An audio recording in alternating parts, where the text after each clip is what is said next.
Culture Mag sur Radio Lac et One TV, en partenariat avec la ville de Genève. Bonjour et bienvenue dans le nouveau rendez-vous mensuel de la culture genevoise. Nous sommes ensemble jusqu'à 15h sur Radio Lac et sur One TV. Voici le programme. Le rendez-vous des bibliothèques municipales d'Aïdaï nous attend dans un petit quart d'heure. Il sera suivi de notre discussion en plateau, orientée aujourd'hui sur l'évolution du métier de photographe à l'ère numérique. Nos invités, la directrice du Centre de la photographie Genève, Danae Panchaud, et le reporter photographe-réalisateur Christopher Shand. Ensuite, nous découvrirons une nouvelle capsule irrévérencieuse proposée par le Musée d'art et d'histoire de Genève. Enfin, suivra l'agenda qui relate quelques événements à ne surtout pas manquer dans le canton. Et dans quelques instants, on commence avec notre focus Actu.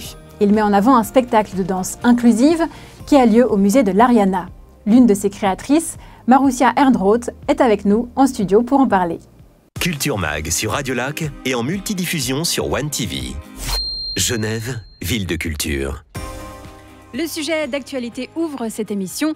Il est question d'un spectacle Kintsugi au musée de l'Ariana par la compagnie Dansabile. Elle existe depuis 20 ans et promeut une pratique innovante de la danse. Elle offre des formations et des activités de création ainsi que des échanges entre danseurs et danseuses avec ou sans handicap. Kintsugi, c'est une création inclusive d'Annick Perruchou et de Marussia Ernroth. Cette dernière est à mes côtés sur le plateau de Culture Mag. Bonjour. Bonjour. Comment ça va ? Ça va bien, merci. Vous êtes professeur et chorégraphe au sein de la compagnie. Vous encadrez ses membres depuis 2016. Comment est né le projet Kintsugi ? Alors le projet, il est né au moment où la compagnie, l'équipe qui gère Dansabile m'a proposé de faire la nouvelle création, la prochaine création de Dansabile. Chaque année, ils engagent quelqu'un, un chorégraphe local, pour un nouveau travail. Et puis, ils m'ont fait rencontrer Annick Perruchou à cette occasion. On ne se connaissait pas du tout, le feeling est très bien passé. Et on s'est dit, OK, on part ensemble sur un nouveau projet. Voilà. Et puis, on a eu beaucoup de réflexions, on s'est posé beaucoup de questions sur qu'est-ce qu'on fait, où on le fait. La question de l'endroit était vraiment une question essentielle. Et est arrivée la proposition du musée de l'Ariana de nous accueillir pour une création originale, Kintsugi. Que signifie ce mot ? Alors, le kintsugi, c'est un art ancestral japonais qui répare les porcelaines, les céramiques cassées au moyen d'or ou d'argent. Et en fait, ce qui est intéressant pour nous et ce qui était vraiment le cœur du travail, c'est cette notion de résilience, cette notion de temps, de patience. Et comment est-ce qu'en fait, une chose qui peut être abîmée, qui est fracturée, qui a des fêlures, qui a des brisures, peut être sublimée, peut être transformée et puis prendre une nouvelle vie. À travers cette réparation. Comment le musée de l'Ariana a pris contact avec vous ? Alors, il savait que vous alliez créer sur un spectacle qui s'appelle Kintsugi ? Non, il y a vraiment une grosse coïncidence à ce niveau-là. C'est qu'au moment où on s'est dit où est-ce qu'on fait le spectacle, il y a eu la proposition de se dire on pourrait le faire au musée de l'Ariana qui voulait collaborer avec Dansabile pour une autre pièce, ça n'avait pas été possible. Et puis en fait, la thématique, elle est venue de nos réflexions à nous. Et en fait, ça rencontre très bien le musée aujourd'hui qui a cette exposition Kintsugi. Ce qui était important, c'était d'être en lien avec le musée, donc toute cette question de la céramique. On va retrouver aussi dans les costumes et dans l'ambiance générale des traces et des liens avec le musée. Mais c'est plutôt un ensemble de coïncidences. Dans le spectacle, ils sont 5 danseurs et danseuses, 3 en situation de handicap. Dans un premier temps, comment s'est passée la distribution ? Et ensuite, comment on travaille avec des êtres qui ont des réalités corporelles différentes ? Alors, Dansabile travaille régulièrement avec les mêmes personnes. Donc, les 3 personnes qui sont en situation de handicap ont déjà travaillé pour la compagnie à diverses reprises dans divers projets. Donc, c'est aussi important de dire que c'est des personnes qui sont habituées à la scène. Elles en vivent pas ou plus, mais c'est des personnes qui ont vraiment l'habitude. Dans la distribution, il y a d'ailleurs Annick Perruchou qui aurait dû être avec nous en plateau, mais qui malheureusement n'a pas pu venir. Voilà, qui malheureusement n'est pas là. Ça, c'est une des réalités. C'est que donc, par rapport à votre question, donc, la distribution s'est faite comme ça. C'est des membres et des personnes qui sont habituées au travail. Et puis ensuite, moi, j'ai contacté 2 jeunes danseurs que je connaissais. Donc j'ai pensé que leur fraîcheur et leur présence seraient tout à fait intéressante pour le projet. Et puis, Annick n'est pas là aujourd'hui avec nous physiquement. Elle est en pensée. Et c'est une des réalités, c'est-à-dire que c'est un projet qui se fait avec tout un tas de données différentes qu'un projet traditionnel, parce qu'on travaille dans un temps qui est plus court, on travaille avec des limites qui sont des limites différentes de celles d'habitude. Et puis, ce qui est surtout très intéressant, je pense, dans ce projet et dans le travail, c'est de faire avec les ressources de chacun, donc accepter aussi chacun dans ses limites et ses possibilités. Et puis, ce qui a été très fort dans ce projet-là, c'est de se dire, on va y arriver. La force de l'équipe est hyper importante. C'est vraiment une équipe qui est soudée et qui porte le projet de manière vraiment magnifique. Mais voilà, accepter, lâcher prise et se dire de toute façon, il y a de la créativité, il y a du mouvement, il y a beaucoup d'envie et beaucoup de passion dans chacun et ça va marcher. Et puis, c'est une contrainte finalement comme une autre. Il faut savoir aller au-delà et se libérer par le mouvement. Oui, et puis moi j'ai une formation de cidar-thérapeute, je pense que je me suis beaucoup servie de cette pratique et de ce que j'apprends dans ce métier pour pouvoir travailler avec ces personnes-là, avec qui c'est des réalités différentes. Après, ça reste des êtres humains comme tout le monde, qui ont des possibilités et des singularités comme tout le monde. Et le projet, ça parle aussi de ça parle de chacun ses singularités. Et finalement, si on arrive aussi à ne plus percevoir le handicap en se disant, il y a des personnes avec et des personnes sans, mais simplement 5 danseurs, 5 danseuses, 5 êtres humains, on a tout gagné en fait. Le projet parle surtout de ça. Le spectacle a lieu les 1er, 3 et 4 décembre au musée de l'Ariana. Une autre information primordiale ? Venez, c'est important de les soutenir. Ils ont mis une énergie folle. C'est un projet qui est beau, c'est un projet qui est vivant, qui est humain. Donc soyez là, soyez au rendez-vous. Merci beaucoup, Marussia Ehrenroth, d'être venue nous parler sur le plateau. Avec plaisir, merci à vous de nous avoir reçus. C'est le moment de faire plus ample connaissance avec l'une de ces personnes qui nous conseille lorsqu'on cherche un livre, une musique ou un film. Voici une interview éclair proposée par les bibliothèques municipales. C'est la minute d'Aïdaï. Aïdaï première ? Je lis Le lion et l'oiseau de Marianne Dubuc. Poétique, tendre et magnifique. Ouais, vas-y. Donc c'est une histoire mais magnifique sur un lion qui vit paisiblement dans sa campagne, qui un jour regarde le ciel et va tomber sur un vol d'oiseaux qu'il va trouver magnifique. Et il va découvrir qu'un de ces petits oiseaux migrateurs en fait s'est blessé. Et il va l'accueillir chez lui et ils vont passer du temps ensemble. Donc c'est comment ils tissent leur lien d'amitié l'un avec l'autre. Et puis à un moment donné, il y aura le départ parce que c'est un oiseau migrateur et comment il vit la séparation. C'est un texte magnifique, il y a beaucoup d'images qui sont poétiques au possible, très, très épurées. Par contre, il n'y a pas beaucoup de texte. On le trouve aux bibliothèques municipales, le lien ci en bas, et sinon venez découvrir directement dans les bibliothèques du réseau. Wouh, alors, voyons voir. Culture Mag sur Radio Lac et en multidiffusion sur One TV, présenté par Marie-Ève Musy. Genève, ville de culture. Aujourd'hui, dans notre discussion plateau, on se penche sur l'évolution du marché de la photographie à l'ère numérique. Avec la démocratisation des moyens techniques, la mort du métier de photographe était annoncée. Pourtant, le 10 octobre dernier, le Conseil fédéral crée son compte Instagram et pour l'alimenter, engage la première photographe officielle du gouvernement, Béatrice Devaisnes. Mais encore, à l'heure où tout le monde peut capturer des images avec son téléphone, les mandats événementiels tels que les mariages ou les festivals sont toujours confiés à des professionnels. Qu'est-ce qui distingue une approche amateur de celle d'un pro ? Quels changements majeurs sont apparus dans l'exercice de ce métier ? Comment les photographes s'adaptent-ils à cette nouvelle donne ? Nous allons aborder ces quelques points avec nos 2 invités du jour, la directrice du Centre de la photographie Genève, Danae Panchaud, et le reporter photographe-réalisateur Christopher Schend. Bonjour. Bonjour. Bonjour. Danae Panchaud, vous avez repris la direction du CPG il y a 1 an. Avant cela, vous dirigiez le Photoforum Pascar de Bienne. Vous avez commencé à travailler dans le domaine il y a 20 ans. Est-ce que vous pouvez nous parler de la crise que traverse la photographie dans le monde de l'art ? Quel gros changement la révolution numérique a-t-elle apporté ? Oui, alors je pense qu'il y en a plusieurs. Je pense qu'on peut parler plutôt de bouleversement ou de changement que d'une crise unique. La première chose que j'aimerais relever, c'est à quel point la photographie tient en fait une place toujours plus importante dans nos vies, puisqu'on a presque tous à tout moment un appareil photo sur nous qui devient de plus en plus performant et dont on se sert de plus en plus souvent. Évidemment, documenter une partie intéressante à un moment particulier de notre vie n'est pas quelque chose de nouveau, puisque ça fait plus d'1 siècle finalement qu'on fait cela. Mais par contre, on le fait avec une plus grande intensité. On communique de plus en plus rapidement à un public de plus en plus large. Et ça, c'est un bouleversement qui concerne nos vies, mais qui va aussi avoir évidemment un impact dans le champ dans tous les domaines en fait de la vie, mais notamment dans le champ de l'art, où là aussi on voit des pratiques qui se multiplient en fait, qui se toutes les pratiques, toutes les techniques continuent quelque part à coexister, mais il y en a des nouvelles qui se rajoutent, qui deviennent plus ou moins accessibles à fur et à mesure qu'elles se démocratisent, ou plus ou moins inaccessibles au fur et à mesure qu'elles se raréfient, par exemple. Vous pouvez en nommer une ou deux ? Oui, bien sûr. Donc, par exemple, toutes les techniques anciennes qu'on a commencé à développer au 19e siècle sont des techniques qui existent encore aujourd'hui, mais qui deviennent de plus en plus rares et de plus en plus difficiles à maîtriser.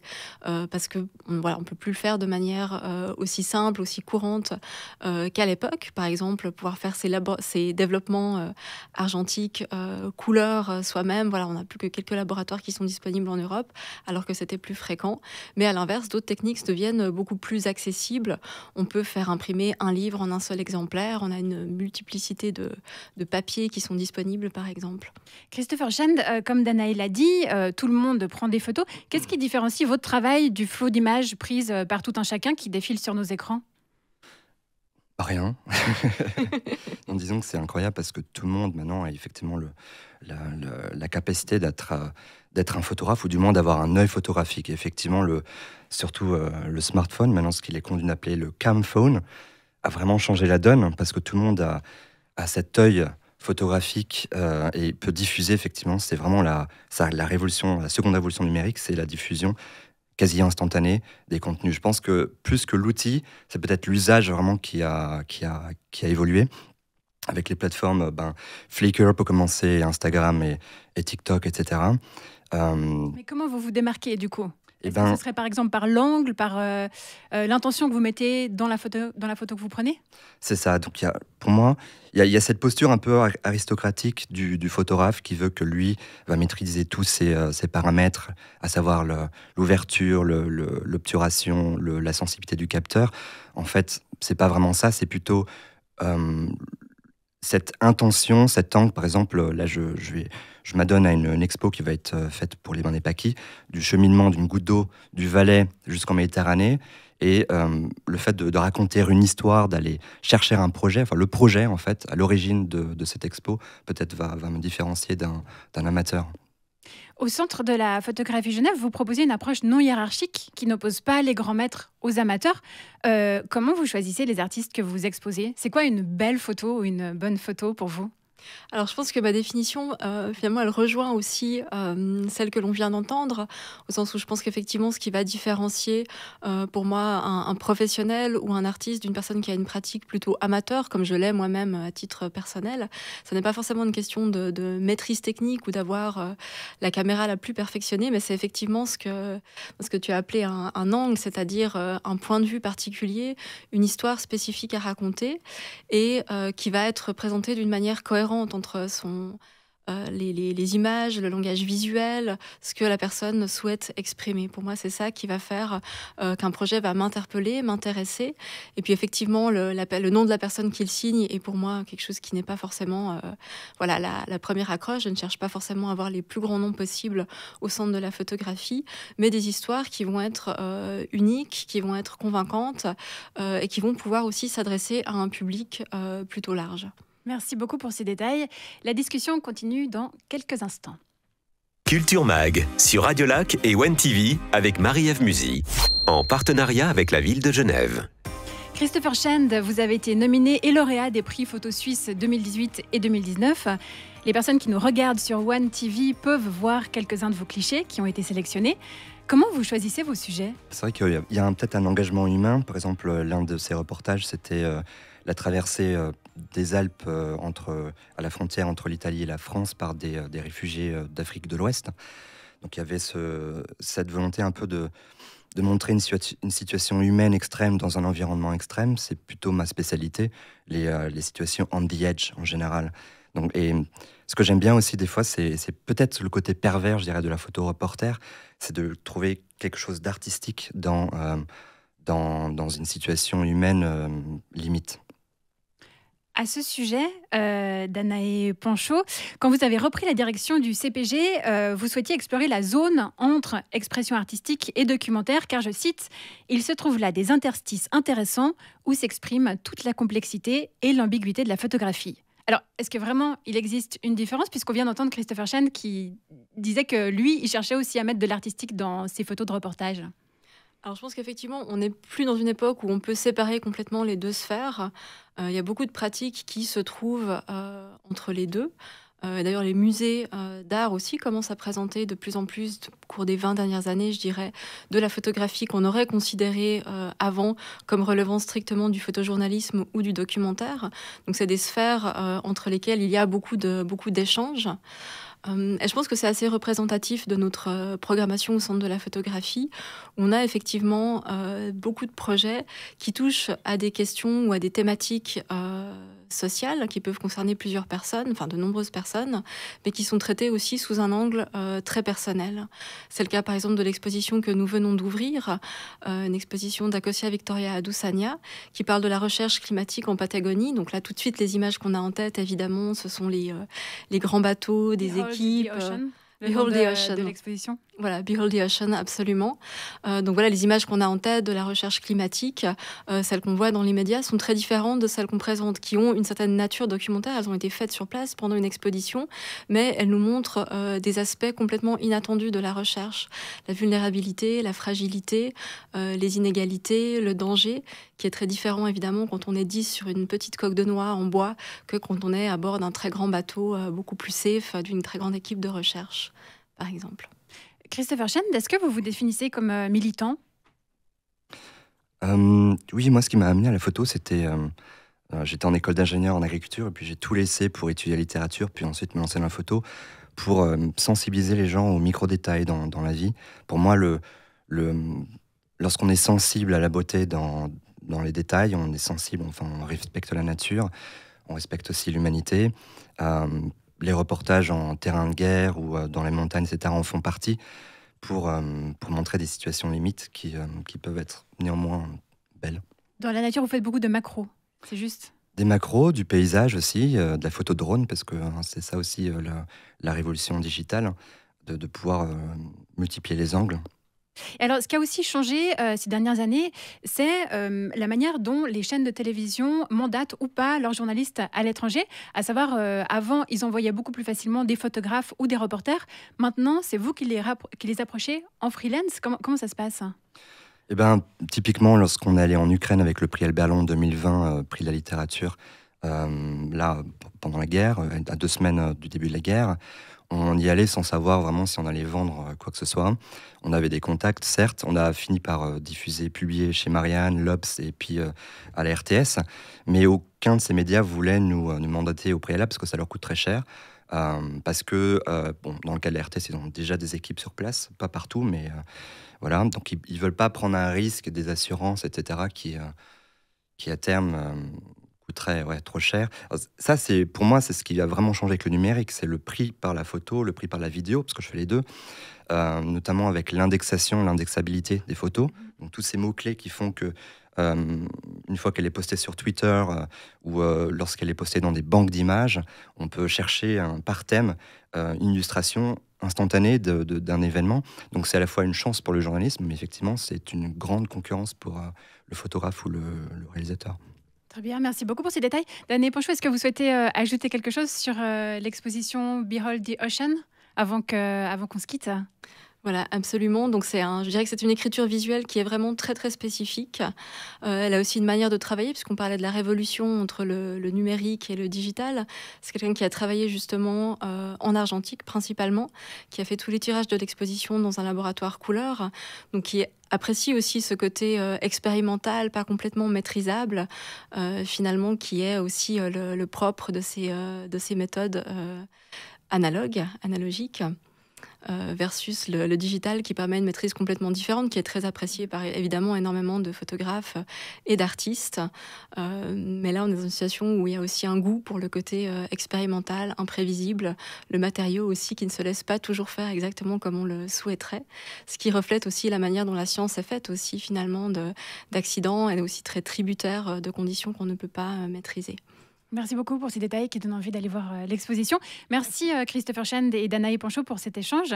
Je vous souhaite le meilleur dans vos parcours respectifs.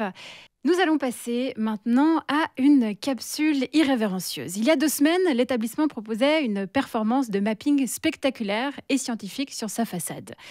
Le MAH ne cesse de nous étonner. Une fois de plus, il nous propose un regard original avec sa capsule irrévérencieuse.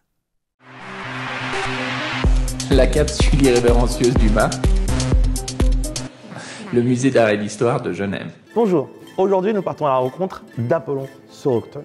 Cette statue fragmentaire est une réplique de la célèbre statue en bronze, Apollo Soroctone, qui est exposée au Vatican, qui a été créée par Praxitèle entre 340 et 330 avant Jésus-Christ. Donc ceci est une réplique et comme vous le voyez, la partie supérieure de la statue est en plâtre. Donc autant te dire que ça c'est un peu l'équivalent de moi qui pète le vase à la maison et qui, je sais, il me reste 2 heures avant que mon daron y débarque. Du scotch, du scotch, du scotch. Et comme vous pouvez le constater, nous avons Apollon ici, au corps mince, élancé, avec le pied en retrait, posé telle une biche, avec toute sa grâce. Autant te dire, il manque juste à la petite bio, et crois-moi, ça va swiper à gauche fort. Et ses cheveux, je vous ai parlé de ses cheveux, vous avez vu ses cheveux? Ce chignon posé en toute élégance sur sa nuque, tel un banlieusard posé en chicha au paquis. Mais au juste, qui est Apollon? Eh bien, Apollon, c'est le dieu du chant, le dieu de l'élégance masculine, le dieu de la lumière, le dieu du comme on dirait en 2022, il a la dalle, le charreau. Alors, comme je vous ai dit, Apollon, gros dalleux. Donc, 2022, autant te dire que la vague MeToo, il n'y est pas échappé non plus. Faut pas être un génie pour le voir. Là, il manque un truc et il a un truc dans la main. Ça veut dire que ça ressemble vraiment au dernier jugement de Weinstein. Je vous jure, madame la juge, je ne le referai plus. Blague à part, Soroctone veut dire tueur de dragons. Et là, il n'y a même pas de dragon à la base. On ne sait pas pourquoi il n'y a pas de dragon. Et certains disent même qu'en fait, c'était pas un dragon, c'était un lézard. Tu vois un peu le truc? Est-ce que tu sens le rencard foireux ou pas? T'es posé avec la meuf, elle te dit, moi, je fais quoi dans la vie? Ah ben moi, je suis le dieu du chant, je suis le dieu de la beauté masculine et activité extracurriculaire. Bah, écoute, dimanche, brunch, yoga, et je chasse des dragons. Non mais, j'étais sérieux mon gars, tu chasses des dragons? Ouais, des dragons dangereux même, ouais. Ouais, mais vraiment des dragons. Oh, et des gros reptiles quoi, des gros reptiles. Ouais, des gros reptiles. Bon là, c'était un lézard, tu vois, mais c'était un lézard vif, streptocoque, 7 têtes, furtif. Non? Donc avis à tous les Apollons de cette planète, arrêtez de mentir au premier date s'il vous plaît, ok? T'arrêtes maintenant, stop. Culture Mag sur Radio Lac et One TV, en partenariat avec la ville de Genève. Grâce à eux, notre esprit s'évade. Ils occupent notre temps libre, nous enrichissent, nous font sourire ou parfois rire. On retrouve les événements culturels. Que se passe-t-il ce mois dans la région genevoise? Au Théâtre Alchimique, un spectacle un peu spécial se joue du 29 novembre au 18 décembre. Un personnage sur scène accompagné de bouts de papier. C'est perché et drôle, ça s'appelle Modestina, fable de papier sur iceberg. Modestina, c'est l'ex-première dame de Praoudi, un pays imaginaire fournisseur de glaçons pour le monde entier. La création est signée Rebecca Bonvin, Sandy Tripet et Alexandra Vuillet. Elle est considérée comme l'une des plus belles voix d'Afrique du Nord. Elle chante l'amour comme la liberté ou la politique. À moitié française, à moitié algérienne, Souad Massi sera en concert à l'espace Vélodrome de Plan-les-Ouates le 2 décembre. Entre folk, pop et flamenco. Pour terminer cet agenda, une exposition positive au Muséum d'Histoire Naturelle. Elle a débuté il y a 1 an, parfois on loupe des trucs. Moi la première, je me suis dit qu'un rappel ne ferait pas de mal. Tout contre la Terre aborde le dérèglement climatique sous l'angle de nos émotions. On découvre comment ces dernières ont un impact face à la crise et quels éléments nous lient à notre planète. L'offre culturelle du Coton est riche, d'autres manifestations sont répertoriées sur genève.ch/agenda. Et vous retrouvez à cette même adresse les détails des 3 événements dont j'ai parlé.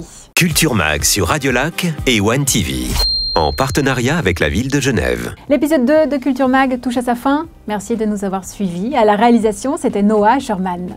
On se retrouve le 9 décembre avec une émission spéciale sur la bande dessinée. Les prix Top Fair 2022 viendront d'être remis. On va suivre tout ça et détailler avec nos invités. D'ici là, je vous souhaite de jolies découvertes culturelles. À plus!